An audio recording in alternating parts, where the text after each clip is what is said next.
Hari ini saya menyampaikan seri firman Tuhan yang ketiga, yaitu gereja yang dewasa dalam Kristus. Gereja yang dewasa dalam Kristus di dalam Kolose pasal 1 ayat 28. Kalau kita perhatikan baik di seri yang pertama dan seri yang kedua, saya mereview sedikit. Seri yang pertama berbicara tentang kedewasaan, yaitu Kristus harus diam di dalam hidup kita. Kita harus mau dinasehati, diajar, ya, kita harus bertekun dalam iman dan jangan mau digeser dari pengharapan Injil. Dan seri yang kedua yaitu hidup di dalam Kristus, yaitu tetap di dalam Dia, berakar di dalam Dia, dibangun di atas Dia, bertambah teguh dalam iman dan hati yang melimpah dengan syukur. Hari ini kita mau belajar masih di konteks Kolose, ya. Ada dua hal penting yang rindu saya bagikan. Ya, bagaimana sikap orang percaya yang bertumbuh kepada kedewasaan. Mari kita baca firman Tuhan di dalam Kolose pasal 1. Ya, ada beberapa ayat tentunya, tetapi saya tidak mengajak kita membaca semua ayat. Kolose pasal yang pertama ayat 5, ayat 6, ayat 11 dan ayat 12. Saya beri poin yang pertama. Mari kita perhatikan, yaitu benar dalam bersikap ketika menghadapi penderitaan dan kesusahan hidup. Benar dalam bersikap. Karena mungkin ada orang yang tidak benar dalam bersikap, tidak dewasa dalam bersikap ketika menghadapi penderitaan hidup, ketika menghadapi kesusahan hidup. Mari kita perhatikan di dalam Kolose pasal 1 ayat yang kelima dan ayat yang keenam. Oleh karena pengharapan yang disediakan bagi kamu di sorga. Lalu kalau kita baca di ayat yang ke-11, dan dikuatkan dengan segala kekuatan oleh kuasa kemuliaannya untuk menanggung segala sesuatu dengan tekun dan sabar, dan mengucap syukur dengan sukacita kepada Bapa yang melayakkan kamu untuk mendapat bagian dalam apa yang ditentukan untuk orang-orang kudus di dalam kerajaan Allah. Bapak Ibu, orang yang benar dalam bersikap ketika menghadapi penderitaan dan kesusahan adalah orang yang hidup dalam pengharapan. Bukan hanya pengharapan saat ini, ya, karena di dunia ini pun kita berharap, tetapi ada pengharapan yang kekal. Itu sudah pasti menjadi bagian.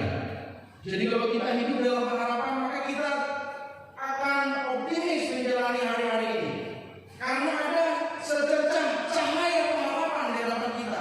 Sekalipun situasi gelap, tetapi ada sedikit cahaya yang membuat kita ada sinar. Dan di dalam Yesus Kristus ada pengharapan. Lalu ayat 11 tadi saya baca, tetap kuat dalam kekuatan oleh kasih karunia Allah. Siapa yang bisa kuat dengan kekuatannya sendiri? Tidak ada yang mampu. Kalau kita melihat situasi penderitaan, kesusahan yang terjadi, baik dalam konteks Kolose, bagaimana iman mereka juga diuji, bagaimana tantangan dari orang-orang yang tidak percaya kepada Tuhan. Tetapi barangkali hari ini kita punya penderitaan yang berbeda-beda, kita punya kesusahan yang berbeda-beda. Biarlah kita tetap kuat, bukan dengan kekuatan kita, makanya dikatakan di sini tetap kuat dalam kekuatan oleh kasih karunia Allah. Orang yang mau bertumbuh dewasa, dia akan tetap kuat. Satu buku yang ditulis, ya, di Kegerakan Pria, ya, ada Bapak Presiden itu menulis itu tetap tegar di masa sukar, tetap tegar di masa sukar, supaya kita menjalani masa-masa sukar itu dengan tetap tegar, tetap kuat. Ya, coba sama-sama kita katakan tetap kuat, gitu ya. Walaupun mungkin kita rasanya tak kuat, gitu, rasanya tak mampu di Pak Lukas, tapi coba kita berkata dengan iman oleh kasih karunia Allah kita berkata tetap kuat ya. Sama-sama ya, 1, 2, 3 tetap kuat ya. Coba lihat kiri kanannya. Kalau ada suami lihat istri, istri boleh lihat suaminya. Tetap kuat dengan menyerah ya, tetap kuat ya. Coba lihat lagi di sini ayat 12, mengucap syukur dengan sukacita walaupun menghadapi penderitaan. Jadi ada ayatnya ya. Jadi kita boleh baca di rumah, kita perhatikan kitab Kolose.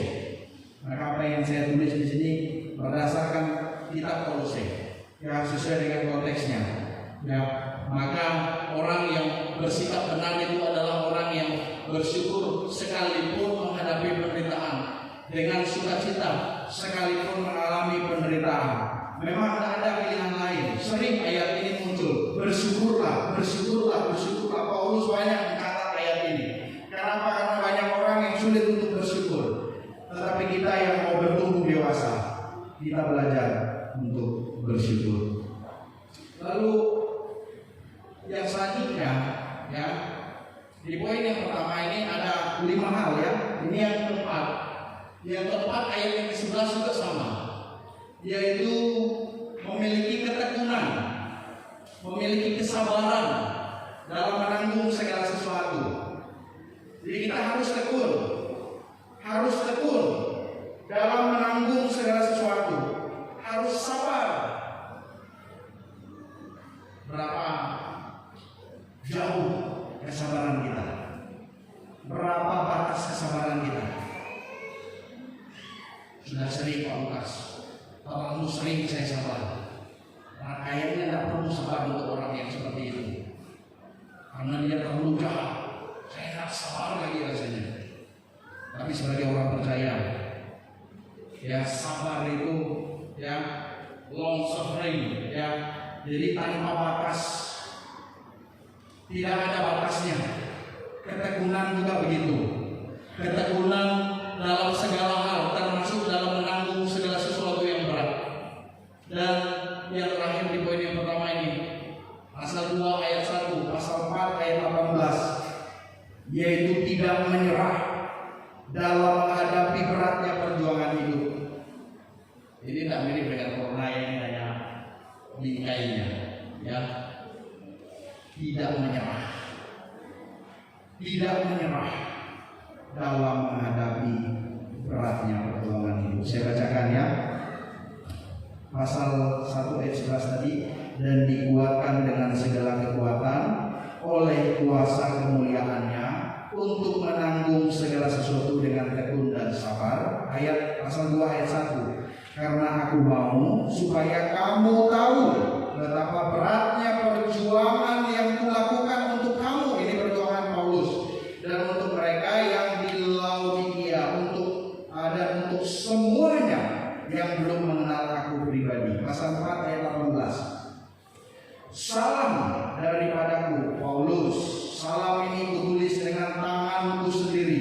Ingatlah akan belengguku kasih karunia menyertai kamu.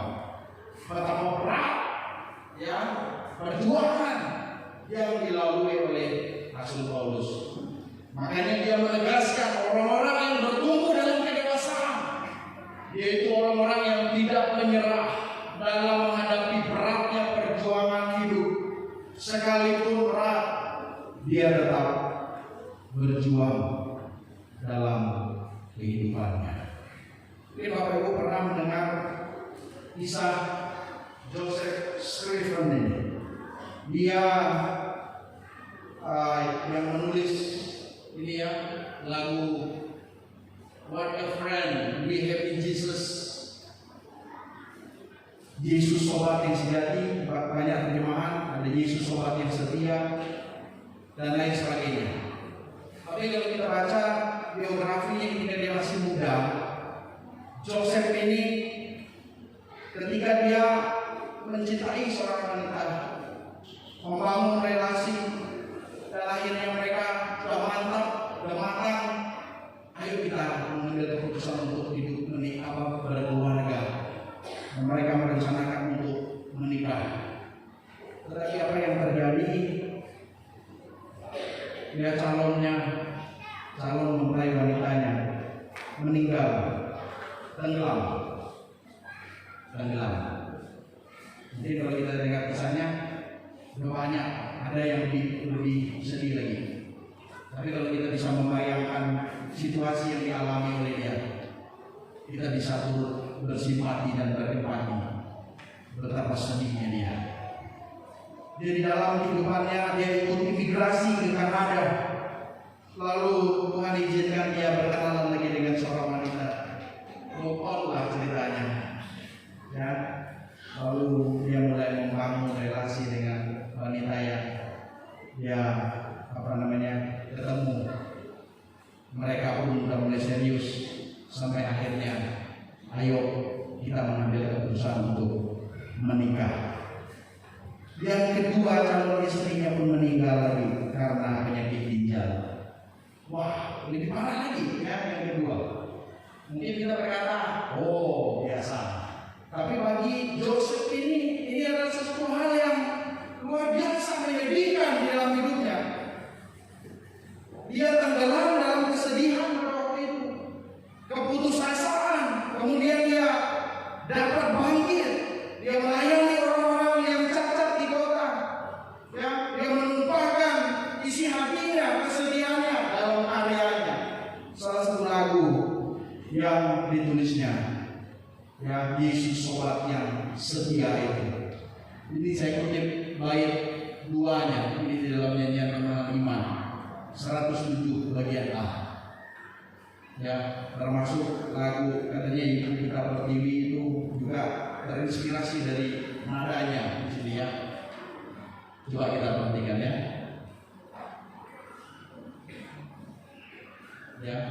Meski banyaklah gelisah serta hati gemetar,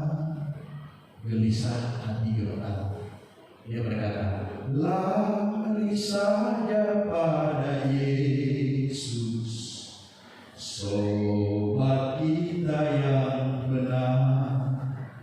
Dan dia berkata, sobat itu memberi obat jika kita sakitlah, ia juga memberi kuat jika kita berlelah.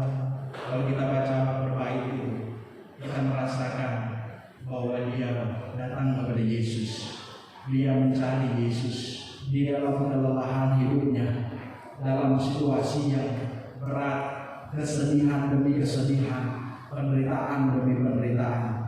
Tetapi ketika dia berjumpa pada Yesus, sobat yang setia, sobat yang sejati, dia kuat, dia mampu, dia bisa survive, dia bisa bertahan.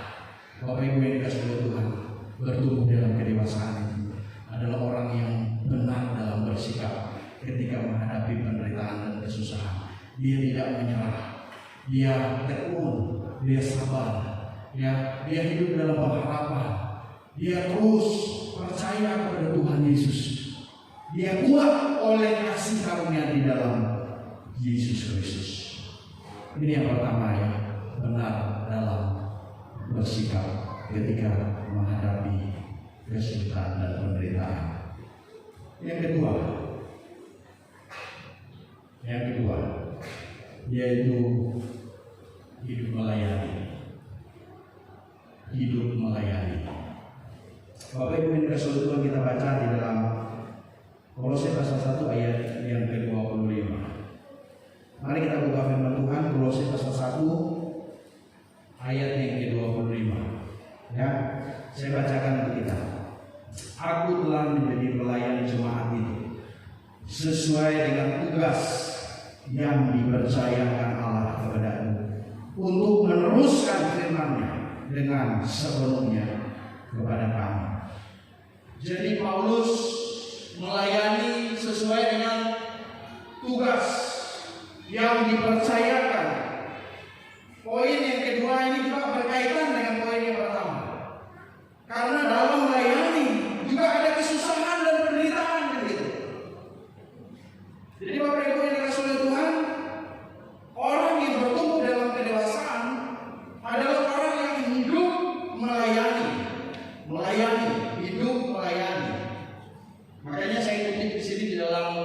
2 Timotius 1 ayat 6, 1 Timotius 4 ayat 14. Paulus berkata kepada anak rohaninya, kobarkan karunia Allah yang ada padamu, jangan lalai pergunakan karunia itu. Kobarkan dan jangan lalai gunakan, karena setiap kita yang percaya kepada Yesus Kristus, ya, diberikan karunia-karunia. Untuk apa? Untuk memajukan tubuh Kristus, pelayanan, pekerjaan Tuhan, kata Paulus. Tentunya kita harus mengasahnya, melatihnya, dan sesuai dengan bidangnya kita bisa menemukannya dan mengambil bagian di dalamnya. Jangan lalai mempergunakan karunia yang ada pada kita. Melayani bukan hanya yang mungkin kelihatannya jadi pengkhotbah, jadi worship leaders, singers, pemusik dengan balik mantap ya kan, bagus ya, salah kita pun yang gitu. Tapi waktu kita asal, kita senyum, kita bisa kolektan doa, kita bisa menopang orang juga dalam doa, kita bisa berbagi kepada orang-orang yang membutuhkan pertolongan Tuhan, kita bisa frustasi, dan mungkin masih banyak yang lain kita bisa tambahkan ya. Mungkin kelihatannya hal sederhana, tapi banyak pelayanan yang kita bisa ambil selama masih Tuhan percayakan, maka kerjakan. Saya ada mendapat satu ilustrasi kisah nyata dari seorang hamba Tuhan. Ada satu gereja kecil. Gereja kecil ini mereka kekurangan pemain musik, kekurangan pemain keyboard, terutama piano. Dan di gereja kecil itu ada satu piano, tidak ada pemainnya juga. Pak Gembala pendeta ini dia mengunjungi satu jemaat. Ternyata satu keluarga itu, anak dari keluarga itu, bukannya dari kecil dia udah les piano, sehingga dia udah cukup mahir lah, bisa untuk bermain musik. Dan Pak pendeta ini berkata, nah, kamu bantu pelayanan di gereja ya, kita kurang, bahkan belum ada pemain musiknya.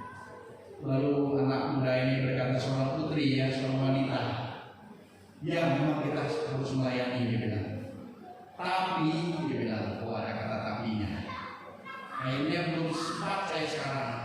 Saya ini masih muda, ya masih banyak kesibukan saya. Rasanya masih mau santai-santai dulu, masih mau menikmati itu. Nantilah kalau udah waktunya, nanti saya akan kasih tahu Pak pendeta nanti. Bapak Ibu, beberapa waktu kemudian ternyata seorang gadis ini kena COVID. Nah, dalam kesaksian itu dia WA kepada papanya. Papa tolong kasih tahu Pak pendeta, tolong dukung doakan supaya saya sembuh. Saya siap melayani, main piano di gereja saya siap. Bahkan setiap minggu tidak tahu ada apa-apa, dia bilang. Saya rela, ya dengan senang hati. Ya doakan saya. Saudara-saudara, dalam kesaksian itu tidak ada beberapa hari seorang gadis ini dipanggil oleh Tuhan karena parah, ya sakit, karena COVID itu tadi. Dan tidak ada lagi kesempatan. Dia tidak bisa lagi mau melayani piano itu tadi, main keyboard itu melayani Tuhan. Dari cerita ini saya dengar kisah nyata ini, saya tersentak. Dia memiliki banyak alasan untuk tidak melayani. Padahal dia punya talenta, dia punya bakat, bahkan di dalam Yesus dia punya karunia. Dia menyediakan kesempatan. Saudara, ada kesempatan yang Tuhan berikan kepada kita. Kita gunakan kesempatan itu. Ada orang yang berkata, Pak ibadah, nantilah, saya belum sempat sibuk. Ya, kan minggu depan masih ada lagi. Minggu depan kan masih ada lagi. Ya, Tuhan kan ada hadir setiap ibadah. Ya, tapi belum tentu kita bisa bertahan. Karena kita tidak tahu kapan waktunya. Jadi Bapak Ibu yang dikasihi oleh Tuhan, hidup ini adalah sebuah misteri. Kalau kita ada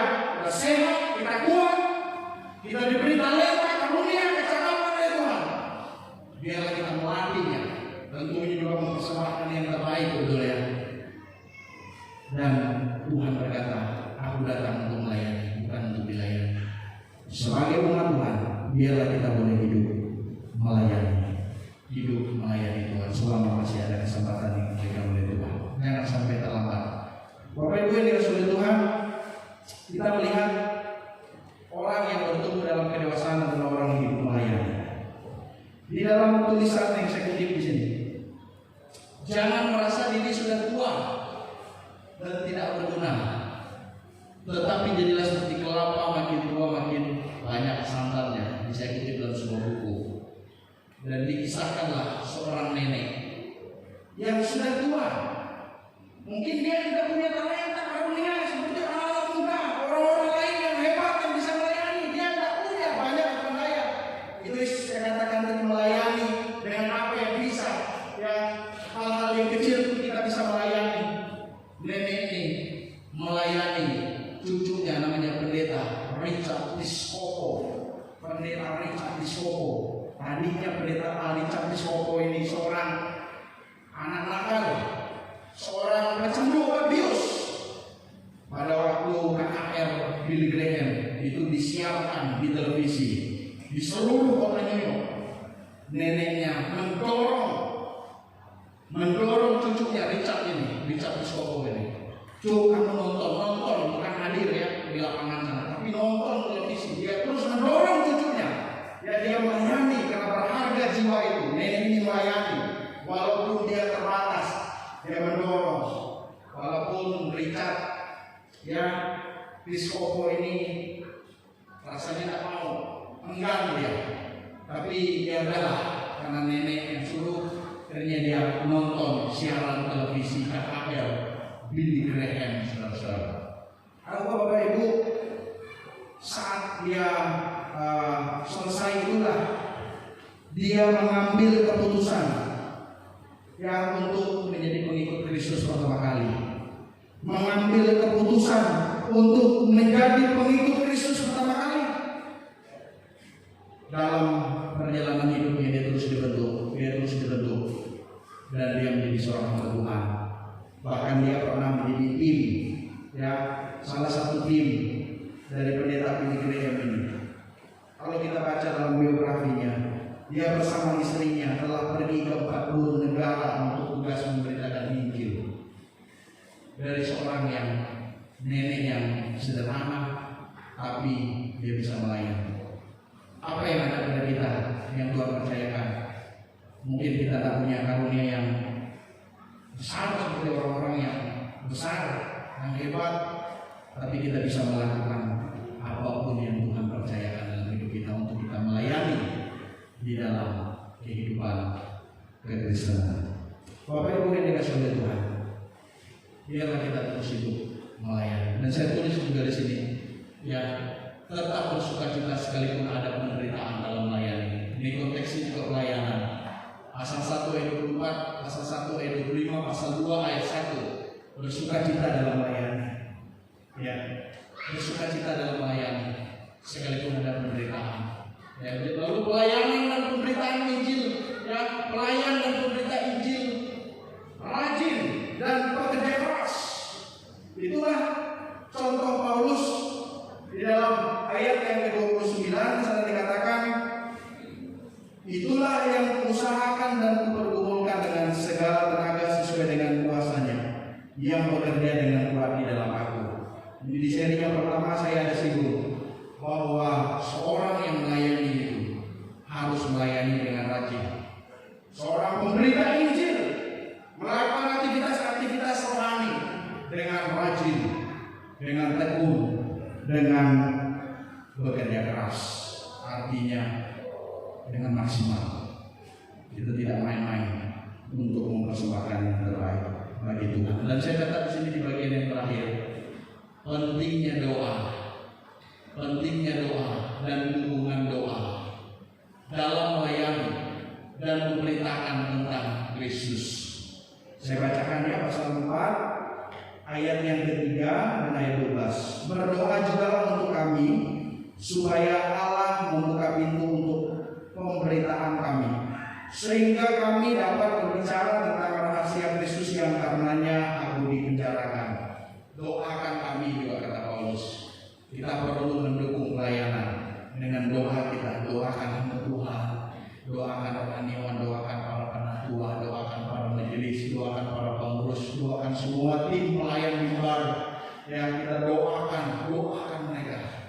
doakan mereka. Ya, dukung dalam doa, topang di dalam doa pelayanan. Ya, baik di pusat ini juga ada TPI kesehatan. Ya, kita topang dalam doa orang benar-benar dengan yakin didoakan sangat besar kuasanya. Kita lihat di ayat yang ke-12, ayat 12 pasal yang ketiga. Ya, pasal 4, maaf. Salam dari Epafras kepada kamu. Ia seorang dari antaramu, hamba Kristus Yesus yang selalu bergumul dalam doanya untuk kamu, supaya kamu berdiri teguh sebagai orang-orang yang dewasa dan yang berkeyakinan penuh dengan segala hal yang dikehendaki Allah. Jadi Epafras mendoakan jemaat supaya mereka bertumbuh dewasa. Ini bagian dari pelayanan, menopang dalam doa. Oh ya, jadi dua bagian di sini. Melayani dalam ekspresi kasih, dalam pengampunan, dalam kesatuan. Ini contoh kisah daripada Paulus dan juga ada Barnabas dan Markus. Bagaimana waktu Paulus dan Barnabas melayani, lalu Markus meninggalkan mereka. Lalu akhirnya ada sedikit konflik antara Paulus dan Barnabas. Akhirnya mereka berpisah dalam tujuan pelayanan mereka. Paulus bersama dengan Silas, dan dia berkata tidak baik membawa Markus itu kembali karena dia sudah meninggalkan. Tetapi kalau kita baca di dalam teks ini, ya, di dalam pasal 4 ayat 10, coba kita perhatikan. Pasal yang keempat ayat yang ke-10. Salam kepada kamu dari Aristarkus, temanku sepenjara, dan dari Markus kemenakan Barnabas. Tentang dia kamu telah menerima pesan, terimalah dia apabila dia datang kepadamu. Jadi dalam melayani kita harus mengutamakan kasih, Bapak Ibu Saudara. Dalam melayani harus ada pengampunan ketika ada orang mungkin yang melukai kita. Ya, ada orang mungkin yang menyakiti kita. Dalam melayani ada kasih, dalam melayani ada pengampunan, dalam melayani juga ada kesatuan. Di sanalah berkat Tuhan dicurahkan. Dan yang terakhir, hamba dan pelayan yang setia. Pasal 1 ayat 7. Semuanya itu telah kamu ketahui dari Epafras, kawan pelayan kami yang kami kasihi, yang bagi kamu adalah pelayan Kristus yang setia. Epafras dikatakan sama pelayan yang setia.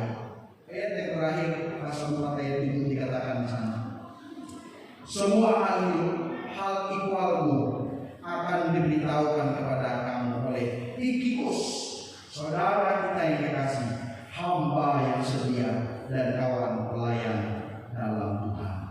Bapak Ibu yang dikasih oleh Tuhan, melayani dalam kesetiaan. Jangan pernah berhenti dengan jalan, Pak, saya tidak lagi bisa melayani.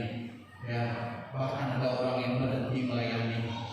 Bapak Ibu, apapun kondisi kita, sesulit apapun keadaan kita, ya, jangan pernah berhenti melayani. Kita harus menjadi pelayan yang setia, hamba dan pelayan yang setia sampai akhir hidup kita, seperti Kristus yang menyelesaikan pelayanannya, dia taat kepada Bapa sampai dia mati di kayu salib. Ada saya kutip ini di dalam kesimpulan bagian yang terakhir. Saya udah pelayan boleh maju ke depan, pelayan musik dan pujian. Bapak Ibu, yang pertama di dalam buku para martir dikatakan sana, melewati suka dan duka, jagalah hatimu dengan kewaspadaan dalam pemujaan di hadapan Kristus Tuhan. Jadi dalam menghadapi suka dan duka, kita tetap jaga hati kita. Kita tetap bersikap benar dalam menghadapi penderitaan dan kesusahan. Seperti di poin yang pertama tadi. Dan bagian yang terakhir saya kutip di sini. Ya, penulis tidak dikenal dikutip dalam buku Charles Miller dikatakan gini, aku akan pergi kemanapun Tuhan.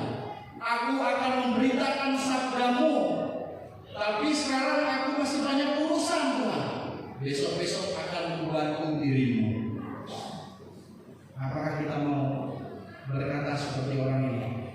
Besok-besok lah, nantilah melayani.